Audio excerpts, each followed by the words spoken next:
I'm making this video to introduce you to my series that's going to be called Affordable Scrapbooking. I've got myself a bunch of notes here so I don't forget anything, and I'm going to be looking at them as we go. So what is this series about? It's about keeping physical scrapbooks and keeping it affordable. But why even do that? Scrapbooking has kind of a reputation for being old-fashioned, but there are really lots of cool things out there, and we can make it fun and fresh and friendly. What's important about scrapbooking is that it helps us gather up all the bits and pieces of our memories, our photos, our stories, and it puts them in one place, in a physical book. And that's cool because you can flip through it, you can hand it to someone, you can share it, you can pass it on to children if you have children as they grow. Physical books are also a bit of security. It's much harder for a physical book to crash than a hard drive to crash. So they have some permanence to them that all of our digital life does not. And if in the end you decide that scrapbooking is not for you, that's okay. I do have some tips for you at the end if your life is going to stay digital. Some tips so that you don't lose things and miss out on things. So who is this series for? It's for people who are new to scrapping, all you newbies out there. The series will talk about scrapbooking concept. The series also for people on a budget. We're going to talk about what you can do with 20 bucks a month. Plus a few startup items, and we'll get to that. This could be for people who really enjoy keeping journals, but maybe they would like to add photos to that. This is for people who think scrapbooking is too complicated or expensive. It doesn't have to be. This series is for people who would like a meaningful hobby. This series could be for somebody who might want to make a special gift for somebody else. This is particularly good for kids who like art. Kids also tend to like to talk about themselves, and this combines those two things. So how will this series flow? So about once a month I'm going to take 20 bucks and I'm going to go out to some location and purchase some crafty supplies. So those locations might be discount stores, they might be the craft store with sales or coupons, they might be the dollar store, they might be even thrift stores like Goodwill. We'll see how that goes. Now I'm going to bring you a video on the supplies that I found for the month. You probably won't be able to find exactly the things that I found, but I will talk to you about why I chose what I chose, alternatives that you might be able to work with, and tips and tricks about how to make what you do find work for you.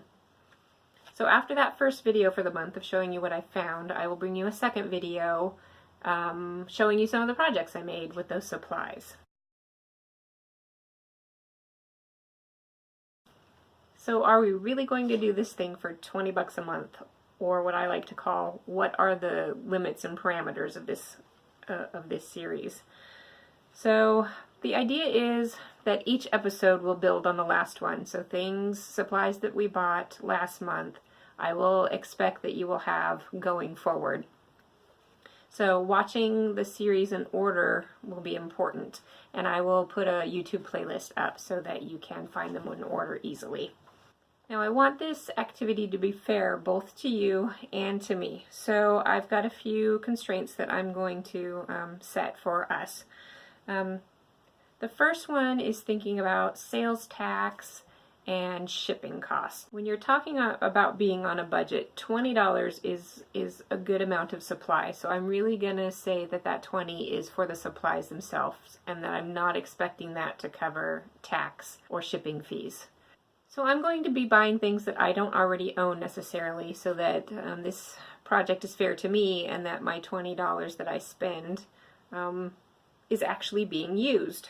And so that's fair to you to see that I will actually be using these things. So that being said, When I show you the video with the projects that I made, I will show you projects that I only made with the supplies in this series. I won't cheat. I'm not going to go into my cupboards and pull out extra things.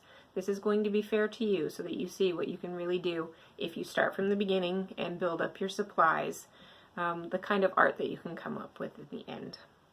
Now, on occasion, I may find a cool tool or supply in a store and I already have that thing at home. So I won't buy that one specifically, but I will maybe take a picture or somehow capture what that item is and the price. And I will definitely include the price in my $20 limit, even if I already own it, so that it's fair to me, I don't have to duplicate supplies, and it's fair to you so that you know what the price would actually be if you were going to go out and look for that thing today.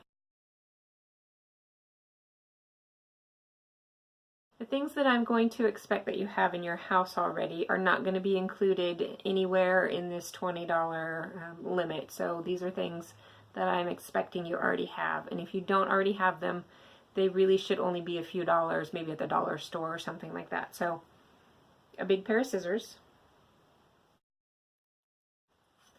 We've got a 12-inch ruler, and because we're going to be working a lot with 12-inch sizes, and we'll get to that later, a 12-inch ruler is going to be important. Metal is good for some of the things that we'll be working on, but it doesn't have to be.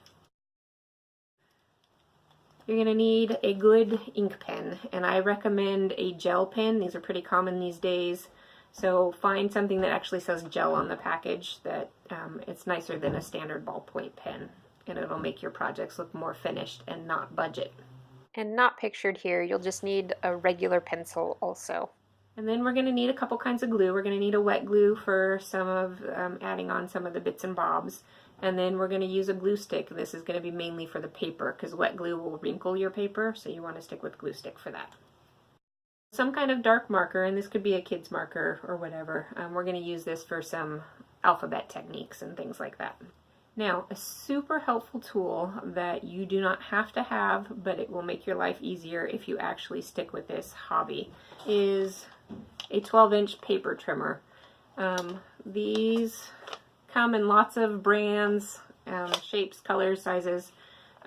Something similar to this one, maybe not exactly this one, should run you $10 to $12 if you get a good deal online or if you have a coupon for a craft store. So this isn't a huge investment, but I'm not going to include it in our $20. So if you want one of these, I highly recommend it. Again, you can do these things with scissors and ruler, but it's much harder, so the paper trimmer really will be your best friend. The other thing that you're going to need once we get going into this is a place to store your projects. So those are going to go into a binder. You can just go to a regular store and find a regular school type binder. This is 8.5 by 11 size. These are readily available and they're cheap and they come in lots of colors and patterns, so you can find something cool. If you do this option, you will need to separately purchase page protectors because binders don't usually come with these. Page protectors are more common to find in an office supply store or online, so that's your best bet for finding those, and each of your project pages will slide into these. The most common scrapbook size is 12 by 12, and this is a 12 by 12 binder. This size binder is available on Amazon, and it costs, I think, $13-ish, so they're not terribly expensive, and they are the most commonly used among scrapbookers. So I would recommend this, and because a lot of the product on the market is aimed at this size, you'll find more options in this size. And these usually come with some page protectors, and you can easily buy more. So as we go through the series, I will be focusing on the 12 by 12, because to make it fair to me, I want to make sure that it's stuff that I'm going to use in the system that I already have. But I will certainly give you tips and tricks on what to do if you decide to use an 8.5 by 11 binder. And the other parameter for this series is photo printing. Because we are taking our photos and pairing them with our memories, you need to print your photos. There are so many options out there about how to do that, where to go, pricing. So I'm going to leave that up to you to figure out.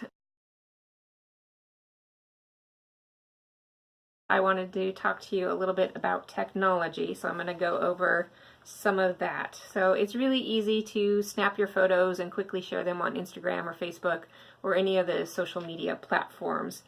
This has some challenges to it, so I want to just make sure that you understand when you do that what can go wrong. So I think to me there's two main things that can be tricky about that. The first one is that things can get scattered. So if you're on various social media platforms and you want to find that picture of your friend at the beach, you might not be able to remember where you posted that, and it can be hard to find again. So if you keep a physical photo album or scrapbook, it can be a little bit easier to go back and find those. And the worst thing is that you can lose things. If your phone gets broken or stolen, or if you have a computer hard drive that crashes and you haven't backed things up, they're gone. So I want to make sure that if you're taking these photos, then they mean something to you, and it's a good idea to back them up somewhere to make sure that they're really saved and secure. So at the minimum, I would recommend that you find some kind of backup service. So, you made it to the end. Thank you for sticking with me. Is this scrapbooking thing going to be for you? I don't know. Join me as we go through explaining this process of making scrapbooking simple, lovely, and affordable.